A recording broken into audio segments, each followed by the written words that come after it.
Eid Mubarak everyone. Assalamualaikum. Welcome to Zara's World. I know আমি অনেক late করে Eid blog upload দিচ্ছি, but কি করব আর ব্যস্ত যাই হোক, এটা ছিল ঠিক ঈদের আগের রাত মানে চাঁদ রাতের আগের রাত। সেদিন নানু, আমি, বৌমা, আম্মু, টিপু মামা চলে গিয়েছিলাম নিউ মার্কেটে নানুর শপিংয়ের জন্য। মানে নানুর শপিং অলরেডি হয়ে গিয়েছিল, বাট নানুর ইচ্ছা ছিল, অনেক বছর ধরে উনি মার্কেটে যায় না, তো একটু মার্কেটে গিয়ে টুকিটাকি কেনাকাটা করে কিছু হালকা পাতলা উনি বাইরে বসে খাবে। সো সেই উদ্দেশ্যেই যাওয়া। So yeah, here we are. আর এখানে আম্মু আমাকে সুন্দর বেলি কিনে দিল।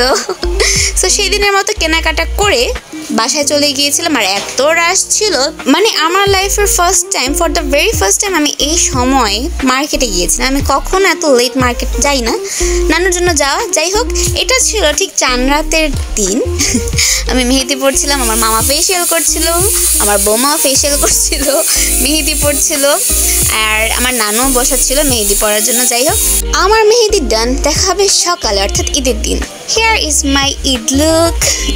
আর চাঁদ রাতের দিন হয়েছিল কি, রাত করে নানু বাসায় যাওয়া হয়েছিল। বাসায় আস্তে আস্তে রাত ভোর 4টা, অনেক লেট করে ঘুমাই। যাই হোক, সকালে নাস্তা করে দেন ফুপ্পির কল পেয়ে চলে গেলাম ছোট ফুপ্পির বাসায়। এই তো ছোট ফুপ্পির বাসায়। দেন আমার চাচাতো বোন তাসিনও এসে পড়লো, সবাই একসাথে হলাম। দেন আমাদের বাসায় আসলাম। সেখান থেকে আমাদের বাসায় এসে আবার ড্রেস চেঞ্জ করে দুপুরে খাওয়ার জন্য চলে গেলাম ছোট চাচিমার বাসায়। বিকজ আমাদের বাসার ট্রেডিশন অনুযায়ী আমাদের প্রত্যেকবার ঈদের দুপুরের খাবার আমরা একসাথে ছোট চাচিমার ঘরে, আমরা সব সিবলিংসরা একসাথে বসে খাই। সো হিয়ার উই আর, আমরা সবাই এখানে প্রেজেন্ট। আর এখানে ছোট চাচু আমাদের খাওয়ার আগে তার ছোটবেলার কিছু জিনিস দেখাচ্ছিল, লাইক উনি কয়েন্স কালেক্ট করতে অনেক বেশি পছন্দ করতে, সেটাই দেখাচ্ছিল। আর হ্যাঁ, এই যে এত সুন্দর একটা ডালা দেখালাম, ঈদের খাবারের ডালা বা যে ফ্যামিলি প্লেটারগুলো আমরা অ্যাজ অলওয়েজ অনলাইনে দেখি যেগুলো বানানো হয়, সেটা চাচিমা নিজের হাতে বানিয়েছিল আমাদের সবার জন্য। আর খাবারগুলো এত বেশি আম্মি হয়েছিল। আপনারাও কিন্তু চাইলে এগুলো টেস্ট করতে পারেন বিসমিল্লাহ কিচেন থেকে, সেটার লিঙ্ক আমি ডিসক্রিপশনে দেবো। আর হ্যাঁ, তো আমাদের খাওয়া দাওয়া এখানে অলমোস্ট শেষ। দুপুরে খাওয়া দাওয়ার পর আমরা সবাই বসে পড়লাম আড্ডা দিতে এবং উনো খেলতে।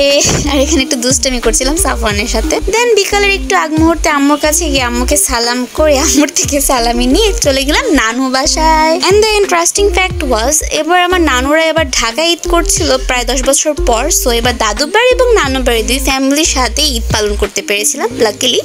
সো আফটার দ্যাট নানু বাসা থেকে এসে আমার সিবলিংসরা, আমার আম্মু, আমার ভাই আর ছোট মামা, আমরা সবাই চলে গেলাম সীমান্ত স্কোয়ারে কিছু খাওয়া দাওয়ার জন্য, হালকা ঘোরার জন্য। So let's go. সো এই তো আমরা সবাই এখানে ছিলাম। আর কি বলবো, খাবার অর্ডার দেওয়ার আগে আশেপাশের লোকগুলো এভাবে ডাকছিল, I feel like I was in New Market. Anyways, আমি সেদিন অনেক টাইপের আইসক্রিমস ট্রাই করলাম। আমার মেনলি ইচ্ছা ছিল রোল আইসক্রিম ট্রাই করার, বাট সেদিন সেটা অ্যাভেলেবেল ছিল না। যাই হোক, আইসক্রিমগুলো মোটামুটি ভালোই ছিল। দেন সুইট কর্নও ট্রাই করলাম, যদিও এটা আমার তেমন একটা পছন্দ না। যাই হোক, খাওয়া দাওয়া করলাম। বাইরে কিছু অ্যাক্টিভিটিস ছিল, খেলার ইচ্ছা ছিল, বাট সেখানে অনেক বেশি রাশ ছিল। আর আমরা এমনিতেই অনেক লেট হয়ে গিয়েছিলাম, অলমোস্ট 8 or 9 o'clock ছিল। যাই হোক, সো আমরা সবাই বাসার উদ্দেশ্যে রওনা দিলাম।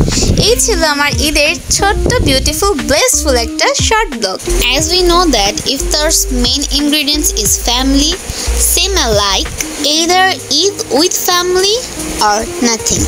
সো আজকের জন্য এতটুকুই। আবার দেখা হবে নতুন কোনো শর্ট ব্লগে। ততক্ষণ সবাই ভালো থাকবেন, সুস্থ থাকবেন। আল্লাহ হাফেজ।